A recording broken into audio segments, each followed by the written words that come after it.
on the Joe Kraus Show on YCRN. He's Adam McNeill, he's Medina, and I'm Joe Kraus. Coming up on the show, we got our semifinal highlights, and we'll talk a little bit about the Sabres. I'm going to the game tonight. I'm not telling you where I'm sitting, but I will tell you how the Sabres can win tonight. Joe Kraus Show on YCRN. Get out of here. Welcome back to the Joe Kraus Show on YCRN. Duke Sir, Adam McNeill, getting a chance to stop by, and lovable Medina. How you guys doing today? I'm doing pretty good. I'm alright. I'm off a win. So, well, let's start with Louis. Pittsburgh lost to Ohio State 28-27. Running away at 15 points. 15 points. Austin Gibson had 18. And Louis, I gotta say that you did a pretty good job today. Yeah, we just had to contribute, but we didn't get the job done today. There's always next season. Yeah, always. Just hopefully get more points and just get in the gym all the time and just keep practicing until the next year. Just remember, if you want to cheer up, give him $1. He's getting $10. He already has $10. So you guys won today, 31-26. Your teammate Chris Ward, 60 points, 8 rebounds. Nehemiah Stone, 19.7 rebounds for the Mountaineers.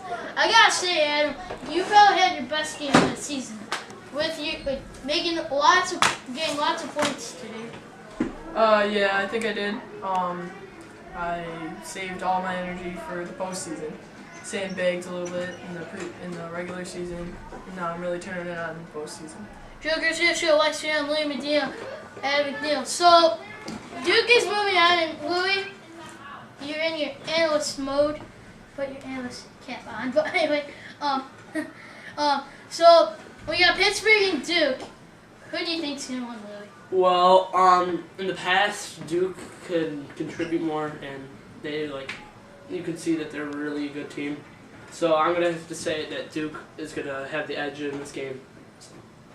And be honest, because Chris Ward, your teammate, came on and he said, "Oh, Duke's gonna win." So be honest about this. Well, I think we're gonna win because I think I can shut Steve down. I think Woodard has the advantage over Gilbert because he's got the height, and then I think Lemke can be paired up with Jason, and then we got Matt in there too. Yeah. So, for the kids All-Star game, you are supposed to be at the practice, but we were able to squeeze you in. So, last practice, you guys were okay, but what do you guys have to work on this week? Well, I think we gotta do more than just layup drills the whole practice. I think we gotta throw in a couple of offensive plays, work on a little defense, and then I think we'll be all set to take on the coaches. Alright, thanks for your time. And Louis, you stick around. He'll be right back right after this break. Joe Kraus Show, YCRN. Welcome back to Joe Kraus Show on YCRN. Louis Medina sticking around with us for a couple more minutes. The Sabres playing tonight, and I don't know if you guys heard of the passing, but Rick Martin, and you're not 50, Louis, as we all know. No. I don't see any gray hairs. Okay, so Rick Martin passed away, and I don't know, you might have heard of the French Connection. Yeah, I heard of it. Gil Perreault, Rene Robert, and Rick Martin. Back in the 70s, they were the biggest thing in hockey. I mean, the Buffalo Sabres were the biggest thing, and especially the French Connection. And, I mean, it must be devastating. 59 died in a car crash after suffering a heart attack. His dog was in there. I believe he was okay, but that's a big blow, especially for the owner, Terry Pagula. And hopefully he watched our last show, and hopefully he can make that change with the ramps. You know, everyone's trying to squeeze in, but I mean, I think that it is a huge blow for the Sabres family. I mean, just losing one of the first guys. I mean, if you go back to the videos, he was just a heck of a guy. I mean, he's just skating in and out. He's like Ryan Gilbert on skates, literally. Well, yeah, we lost a part of Sabres history, but hopefully that we get more history coming in the future. Yeah.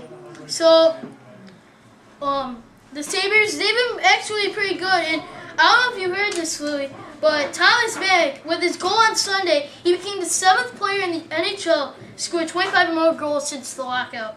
And here are the other guys: Jerome McGinley of the Flames, the Devils' Eli Kovalchuk, the Blue Jackets' Rick Nash, the Capitals' Alex Ovechkin, the Hurricanes' Eric Staal, and Tampa Bay's Martin St. Louis. So that's a heck of a lot of guys. Yeah, that is.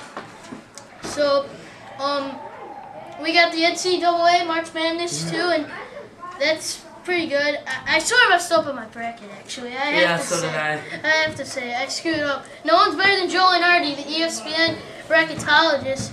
He's gotten like mostly every single win right out of the past 10 years, so he's really good. Who do you think's gonna be in the Final Four? The Final Four, I was thinking Ohio State would face Duke, but Ohio State would win, and then I would have Kansas and Pittsburgh, and Pittsburgh would win. It would be Ohio State for the championship, and Ohio State would come out top. I had St. John's, but apparently they lost. Yeah, sad loss. They let me down. St. John's, UConn, Ohio State, and Notre Dame. I really think that the Irish have a chance this year. Brian Hansbrough, I believe that's his name. He's just a heck of a guy, and he's really good. So, I believe that you're gonna be at the Youth Center next week. Yep. You're always here, so well, it's sort of like he's here all the time, which it sort of is. And so. You're gonna be here next week for the All-Star game, right? Yeah, I can't wait to see everyone just contribute against the coaches. Go Kids! The coaches must be beaten. Yeah, they have to. We're gonna call them Team Awesome. Yep. Team Awesome.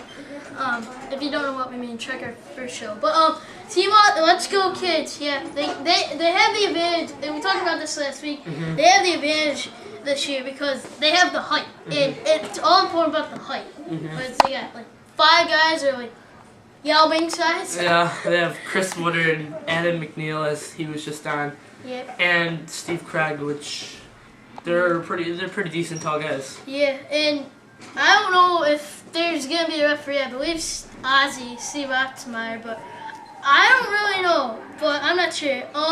Someone called in today on our show just before, and they were complaining about the refereeing from the Pittsburgh Ohio State game.